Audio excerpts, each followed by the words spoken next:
Continuamos aquí en Diálogo Abierto en la señal de Grupo Fórmula esta noche de sábado 20 de marzo y como todos los sábados a mí me da muchísimo gusto compartir este espacio con el doctor Felipe Gaitán. Felipe, buenas noches. Memo, buenas noches. Samuel, José Eduardo, público. Este sábado estamos aquí para discutir otra vez la agenda nacional.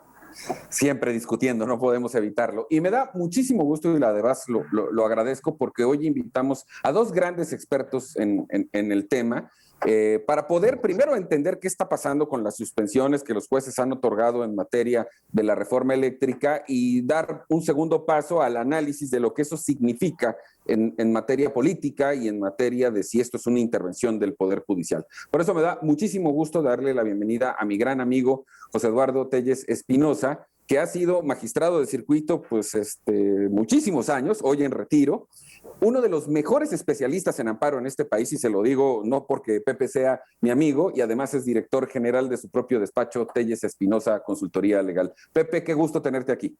Te agradezco mucho, Guillermo. Sí, efectivamente, estuve 29 años en el Poder Judicial Federal, pero tiene más de 2 años que me retiré y ahora me dedico a la postulancia. Y además a dar muchas charlas de amparo por todo el país. La academia es mi vocación, sin duda. Se fundó una página que se llama Charlas de Amparo, que muchos estudiantes de Derecho han seguido a nivel nacional. Pero además debo de decirles que fuimos compañeros en la secundaria y él siempre sacaba puro 10.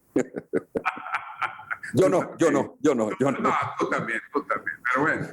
Y me da mucho gusto darle también la bienvenida a Samuel Ibarra, que él es catedrático de licenciatura y posgrado en la Escuela Libre de Derecho, en el TEC de Monterrey, en la Universidad Panamericana, y además ha sido funcionario público de primer nivel precisamente en áreas de seguridad nacional y penitenciaria. Él es socio fundador de la firma Concilia Consulting. Samuel, un verdadero placer que nos acompañes. Guillermo, muchísimas gracias por la invitación. Felipe, José Eduardo, un gusto estar con ustedes. Al público, muy buenas noches.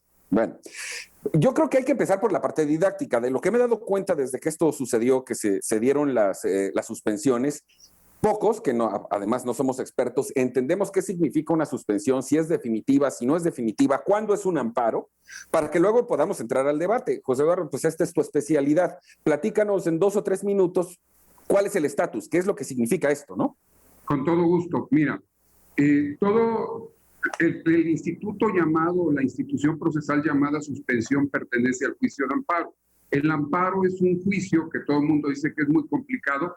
No es cierto, es complicado, tiene reglas nada más. Tan sencillo, ¿por qué? Porque lo que haces es analizar si la autoridad, esto es, si el gobierno violó tus derechos humanos, violó tus garantías previstos en la Constitución o previstos en tratado. Esto lleva un trámite. Se admite la demanda, se pide un informe en el caso de los amparos indirectos y al final se analiza en una audiencia constitucional. Así lo establece el 107 constitucional.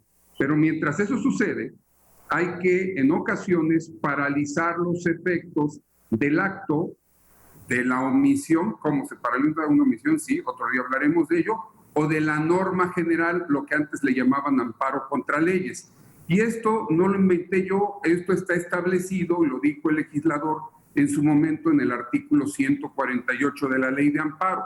Mientras el juzgador de amparo examina, en definitiva, si esa norma es inconstitucional o no, se le pone pausa, se le pone un stand-by a los efectos de la ley, siempre y cuando no se afecte el interés de la sociedad, que seguramente va a ser un punto que vamos a platicar. Seguramente, porque yo puedo... Sí, termina. Entonces, ¿qué es lo que dice? El 148 dice, de la Ley de Amparo, cuando entre en vigor una norma que afecta desde que entra en vigor, se pueden paralizar los efectos y las consecuencias de esa norma, aunque no haya acto todavía. Es para evitar, si esa norma pudiera ser inconstitucional, se cause una afectación al gobernado, siempre y cuando esta afectación sea mayor y no afecte al interés social. Aunque vamos a hablar del 129 último párrafo que se llama ponderación de intereses sociales, que por ahí tenemos una respuesta. Bueno, entonces, sin embargo, la suspensión es tan sencilla como eso, Guillermo. Antes de que el juzgador se pronuncie en definitiva sobre si una ley o una norma es inconstitucional, paraliza los efectos, dicen, espérense, no se ejecuten actos, no se ponga en práctica, vamos a ver si esta norma no es inconstitucional, siempre y cuando no afecte el interés social, Guillermo. Sí, sin embargo, insisto, el presidente de la República, como cualquier ciudadano, tiene el derecho de manifestarse en cuanto a lo que él piensa.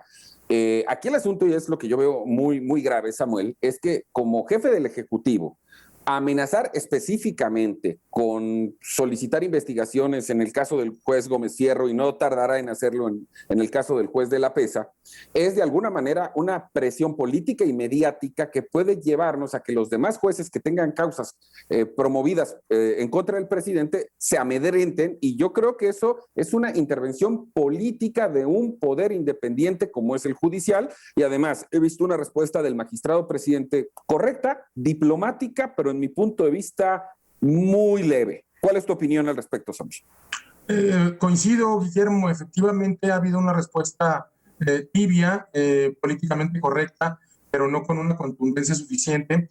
Y el tema, más allá del trasfondo jurídico, que es muy interesante, todos los temas que están de por medio, porque no es únicamente el tema de amparo lo que jurídicamente está en juego. Está en juego también analizar que existen derechos adquiridos, el derecho humano a un medio ambiente adecuado, tratados internacionales ya asignados por México, la Cumbre de París, en fin. Todo esto es muy importante considerarlo porque el amedrentar o el pretender amedrentar a una autoridad judicial en una función que es autónoma. Existen tres funciones en cualquier Estado de Derecho: la función ejecutiva, la legislativa y la judicial. Al presidente de la República, al licenciado Andrés Manuel López Obrador, le corresponde únicamente una de esas tres funciones, que es la ejecutiva. Sabemos perfectamente que por motivos políticos tiene una absoluta coincidencia con el Congreso de la Unión, pero el Poder Ejecutivo es autónomo de las decisiones que tome el Congreso y también debe ser autónomo de las decisiones que tome el Poder Judicial. Cada una de estas funciones tienen su propia fuerza y su propia razón de ser en un Estado de Derecho. Constitucionalmente, cada uno tiene que respetar al otro, y eso es lo que no se está dando. Por supuesto, como cualquier ciudadano puede solicitar que se investigue a un juez, claro, pero eso no debe de significar que se piense que está actuando indebidamente. Hay algo que señaló al principio que es muy relevante recordarlo. Dijo que tal pareciere que el primer juez que emitió esta suspensión provisional con efectos generales, señaló que tal pareciere que estaba actuando para favorecer intereses de los particulares. Perdón, eso no es algo que esté mal. Debemos de considerar que son autónomos. Tampoco puede estar el Poder Judicial subordinado al Poder Ejecutivo. Sin duda. Y al rato no quiero imaginarme que le empiecen a buscar al juez que cuando jugaba canicas de niño hacía trampa o que en la secundaria metió un gol en fuera del lugar. Felipe. Sí, Memo, algo muy rápido. Yo agradezco sobre todo esta explicación de José Eduardo y Samuel. Créeme que yo no soy abogado y lo entendí perfectamente. Yo creo que el video, mándaselo a Presidencia y a Palacio Nacional para que entiendan estas cosas, ¿no? Yo lo que aquí quiero señalar, y quizá yo me mueva más en el terreno de la narrativa, porque en el caso del presidente, lo que hemos visto es que el presidente no es un administrador ni un funcionario, siempre se mueve como el político y el dirigente. Y entonces tiene una narrativa muy puntual en términos de que él habla en el nombre del pueblo, y frente al pueblo la legalidad es una forma que utilizan sus detractores, y entonces la legitimidad que él tiene se antepone a la legalidad. Entonces no cuida las formas, no cuida para nada y atropella precisamente toda la constitucionalidad. Aquí lo que tendríamos que ver, en principio, si esta narrativa tiene un terreno más político, pero le está pegando a un poder, le está pegando a una estructura jurídica, de certeza jurídica, que me parece muy peligroso. Es decir, en términos de una narrativa que tiene que ver con apoyar al pueblo y hablar en nombre del pueblo, acaba lesionando la institucionalidad del Estado mexicano. Y una de las cosas, si esto pasa en algo como la reforma energética, en la reforma eléctrica, imagínate cuando tenga que ver algo de mayor fondo en la Suprema Corte de Justicia de la Nación. O sea, no me quiero imaginar el choque de poderes que puede haber ahí, choque entre comillas, porque no me dejarán mentir José Eduardo y Samuel. El hecho de haber admitido por parte de la Suprema Corte la carta del presidente es haber aceptado que hay algo que se tiene que investigar. El presidente dijo un dicho, nunca mostró hechos. Es decir, no mencionó necesariamente pruebas de que había algo que estaba mal.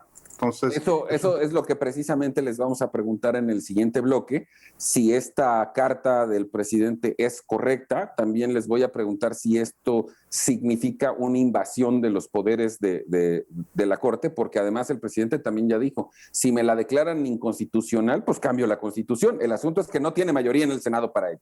Vamos a un corte, no tardamos nada, volvemos de inmediato aquí a Diálogo Abierto para platicar de este polémico tema.